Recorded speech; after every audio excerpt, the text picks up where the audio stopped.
نیچے گرتی ہے، میں سچا ہوں۔ اللہ تعالیٰ نے کہا نکل جا، میرے دربار میں تکبر کرنے والے کی کوئی گنجائش نہیں۔ تکبر اللہ کے مقابلے میں کہیں کا نہیں چھوڑتا۔ وہاں وہ ذات ہے جس کا تکبر کرنا بھاگتا ہے، اور کسی کی کوئی مجال نہیں کہ تکبر کر سکے۔ اس بھوکے کا اس کا اپنا ہے کیا؟ سب کچھ تو اسی کا دیا ہوا ہے، تو پھر تکبر کیسا؟ بہرحال وہ گمراہ ہوا، اللہ تعالیٰ سے کہا اللہ مجھے مہلت دے، لمبی عمر دے۔ اللہ نے کہا تھی لمبی عمر تھی کہ اللہ اچھا مجھے لمبی عمر مل گئی ہے، اب میں کیا کروں گا؟ میں تیرے صراط مستقیم پر بیٹھوں گا۔ سورہ الاعراف میں اور الحجر میں دونوں جگہ میں تیرے صراط مستقیم پر بیٹھوں گا، اور پھر ان کو دائیں سے بائیں سے آگے سے پیچھے سے گمراہ کروں گا، اور تو بہت کم شکر گزار پائے۔ اور سورہ الحجر میں کہا کہ سوائے وہ جو تیرے مخلص بندے ہوں گے۔ اللہ نے کہا ٹھیک ہے تو اپنا کام کر، تو جو تیرے ساتھ چلے گا اس کو تیرے ساتھ جہنم میں ڈال دے گا۔ حضرت نے کیا اللہ تعالیٰ نے بڑا واضح فرمایا، قرآن پاک میں ہمیں بتایا کہ شیطان نے یہ کہا ہے کہ میں تیرے صراط مستقیم پر بیٹھوں گا، جس راستے پر سیدھے راستے پر چلنے والے ہوں گے وہاں تاب لا کے میں بیٹھ جاؤں گا، اور پھر ان میں سے کھینچ کھینچ کسی کو ادھر کسی کو ادھر کسی کو ادھر کرنا لگا۔ اب میں کچھ نہیں کہتا، آپ خود یہ بتائیں کون سی ایسی جماعت ہے جس میں سے لوگ نکل کے دوسرے فرقے میں جا رہے ہیں، اس جماعت میں دوسری جماعت سے دوسرے فرقے سے نکل کے کوئی بندہ نہیں آ رہا؟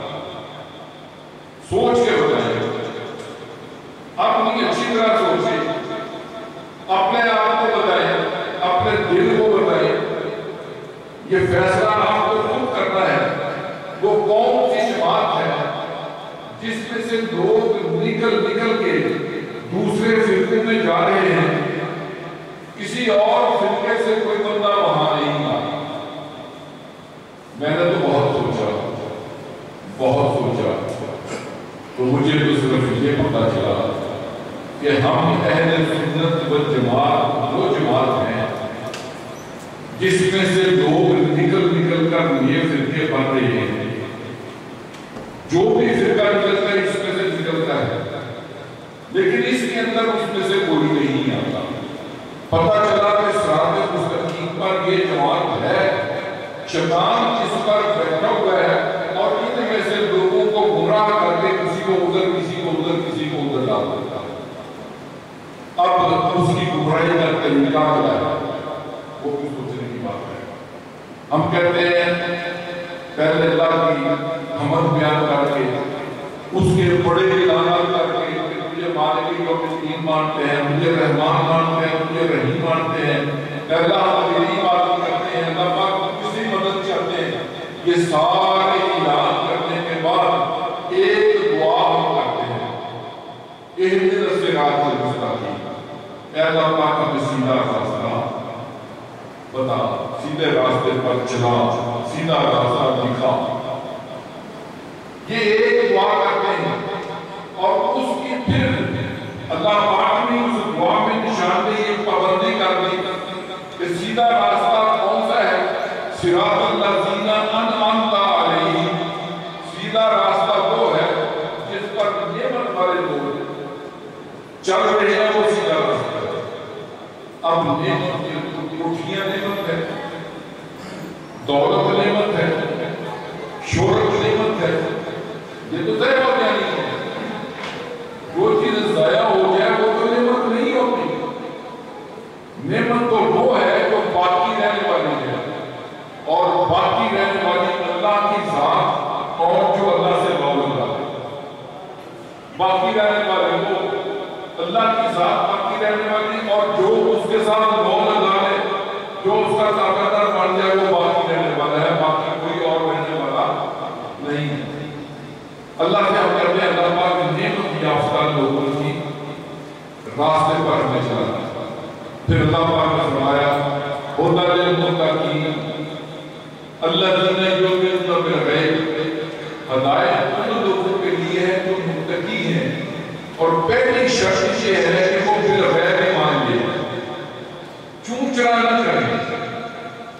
بالغیب ایمان لینے کا مطلب ہے کہ اعتبار کریں کہ جو اللہ نے فرمایا ہے وہ صحیح فرمایا ہے، جو اللہ کے رسول نے فرمایا ہے وہ صحیح فرمایا ہے. یہ اعتبار کرنے والے جو ہیں ان کو ہدایت ملتی ہے، جو اعتبار نہ کریں ان کو ہدایت نہیں ملتی. آئیے دیکھتے ہیں کہ کون ہے سب سے بڑا اعتبار کرنے والا.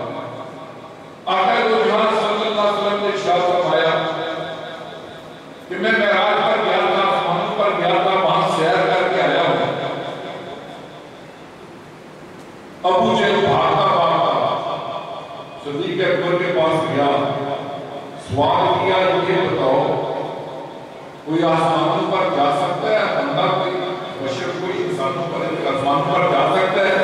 کہا نہیں جا سکتا. یہ اگر کوئی کہے کہ میں کیا ہوں اس کے بارے میں تمہارا کیا خیال ہے؟ کہنے لگے کہ یا تو وہ بول رہا ہے یا پھر مجنون ہے. یہ تو ابو جہل بڑا چھلانگ کرنے لگا، کل تک میں بھی یہی کہتا تھا آج تم بھی مان گئے ہو. کہا ابو جہل کیا مان گیا ہوں؟ تیرا یار محمد مصطفیٰ یہ کہتا ہے میں آسمان پر گیا ہوں. تو صدیق اکبر نے کہا وہ کہتے ہیں تصدیق کر تو مان گئے.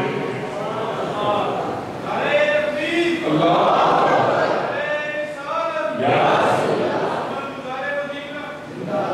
یہ ہے اعتبار. یہ نہیں سوچا کہ یہ جھوٹا ہے نہیں ہے، یہ خواہ میں یہ بات کہہ رہا ہوگا، ممکن ہے انہوں نے نہ کہی ہوگی.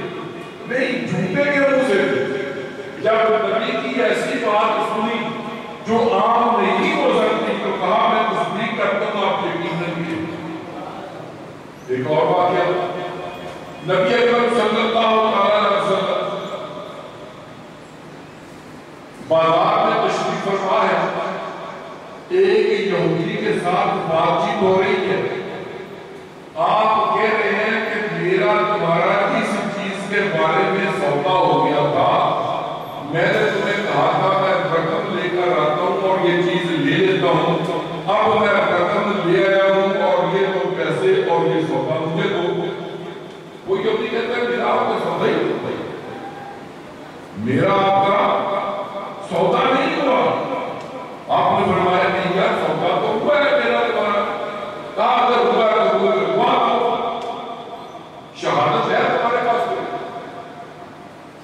اگر سودا ہوا تو ہوا تو.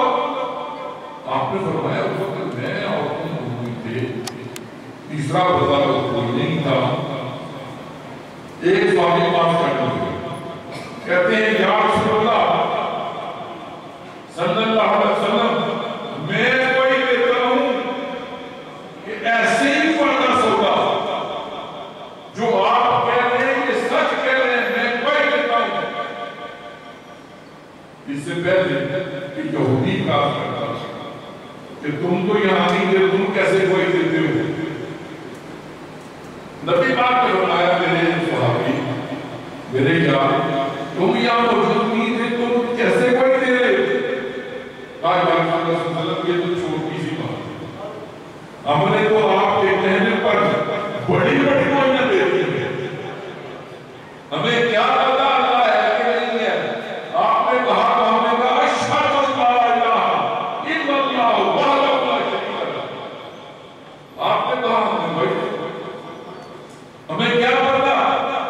کہ کیسے آپ رسول ہیں؟ آپ نے کہا میں اللہ کا رسول ہوں. ہم نے کہا شاہ محمد عبدہ رسول. آپ نے کہا دوزخ ہے، ہم نے کہا ہاں ہے. آپ نے کہا جنت ہے، ہم نے کہا ہاں ہے. آپ نے کہا عرش ہے، ہم نے کہا ہے. آپ نے جو کہا آپ نے بڑی بڑی گوئیاں دی، یہ تو بات ہی معمول نہیں ہے. تو نبی اکرم صلی اللہ علیہ وسلم نے یہ نہیں کہا کہ نہیں یار، جو بات دیکھی نہ ہو، جو سنی نہ ہو، اس پر گواہی نہیں دیتے. فرمایا آئندہ جہاں دو لوگوں کی گواہی کی ضرورت ہو، تم اکیلے کھڑے ہو کے گواہی دینا، تمہاری دو بالکل برابر گواہی ہوگا. یہ ہے اعتبار. اب شیطان جب صراط مستقیم پر چلنے والوں کو گمراہ کرنا چاہتا ہے تو پہلے ان کے اعتبار کو ٹھیس ہو جاتا ہے. پہلا کام کرتا ہے کہ ان کا اعتبار جو ہے اس کو مجروح کرتا ہے. اور تم حنفی پڑھنے پھرتے ہو، امام ابو حنیفہ نے ایسے کہا ہے، یہ کیا ہوا ہے؟ خود حدیث پڑھو، خود قرآن پڑھو. جن جن پر وہ اعتبار کرتا ہے، میرے مولوی صاحب نے کہا ہے، میرے پیر صاحب نے کہا ہے، میرے استاد نے کہا ہے، میرے ابا و اجداد یہ ایسے کرتے ہیں. جن جن پر کوئی اعتماد کرتا ہے، اعتبار کرتا ہے، اس کو مجروح کرنا شروع کر دیتا ہے کہ نہیں، ان پر اعتبار کرنے کی ضرورت نہیں ہے. خود سوچو، خود پڑھو، خود یہ کرو، خود وہ کرو. اب خود کیسے کوئی روٹی کمائے گا یا کتابیں پڑھے گا، حدیث پاک پڑھے گا، قرآن پاک پڑھے گا، تو وہ چھوٹے چھوٹے سے ٹوٹ کے دو چار پکڑے اور وہ پکڑ کے کہا کہ یہ حدیث پاک ہے، یہ حدیث پاک ہے. اسی اعتبار بے اعتباری کے سلسلے میں یہ کبھی حدیث پاک میں صرف بخاری شریف کا اعتماد ہے، صرف بخاری شریف کی قابل اعتماد ہے. قرآن پاک کے بعد اگر کوئی کتاب قابل اعتماد ہے تو وہ بخاری شریف ہے. یہ بتانے کا دل. اب اس کی دلیل کوئی نہیں ہے. نبی پاک نے نہیں کہا بخاری شریف قابل اعتماد ہے، قرآن پاک کے بعد یہ قابل اعتماد ہے. کسی صحابی نے نہیں کہا. یہ کون کہہ رہا ہے؟ وہ شیطان اس کو کروا رہا ہے کہ یہ قابل اعتماد نہیں ہے. باقی جو حدیث کی کتاب ہے وہ قابل اعتماد نہیں ہے. وہ ساری کی ساری صحاح ان میں سے 5 جو ہے ان پر اعتبار ختم کر دیا اور کیا حدیث کے مطابق، حدیث کے مطابق، حدیث کس کے مطابق؟ جو ان کی مرضی کی ہے، اعتبار ختم کر دیا.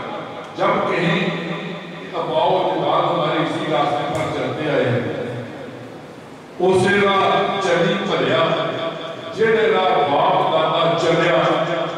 جب ان کو یہ دلیل کہتے کہ کافر بھی تو یہی کہتے ہیں، جواب یہ ہوتا ہے کہ کافر بھی تو یہی کہتے تھے، ہمارے باپ دادا ایسے کرتے تھے، لہذا بھی ایسے کرتے ہیں. ان کو شرم نہیں آتی. کافر کا اباؤ دادا کون تھا؟ کافر. تو اس کے راستے پر تو نہیں چلنا. ہمارے اباؤ اجداد کون ہے؟ الحمدللہ مسلمان، نیک لوگ، متقی لوگ، پرہیزگار لوگ. ان کو اور کافر کے ماں باپ کو برابر کرنا کتنی بے شرمی کی بات ہے. میرے دوستو، آپ یہ خیال کرتے ہوں گے کہ اعتبار ایسی چھوٹی سی بات ہے. نہیں، چھوٹی سی بات نہیں ہے. آج آپ میں سے کسی کو کوئی یہ کہہ دے کہ تیرا نطفہ صحیح نہیں ہے، کسی کو گالی دے دے تو حرام زادہ ہے، وہ آدمی اس کا کیا کرے گا؟ اس کے گلے پڑ جائے گا، اس کو مار کر مارا جائے گا. کیوں؟ اس لیے کہ اس کی ماں کا جو اعتبار ہے، اس کا جو ماں پر اعتماد ہے، اس کو اس نے ٹھیس لگے. ماں پر اعتبار اور اعتماد کو ٹھیس لگے تو سرمایہ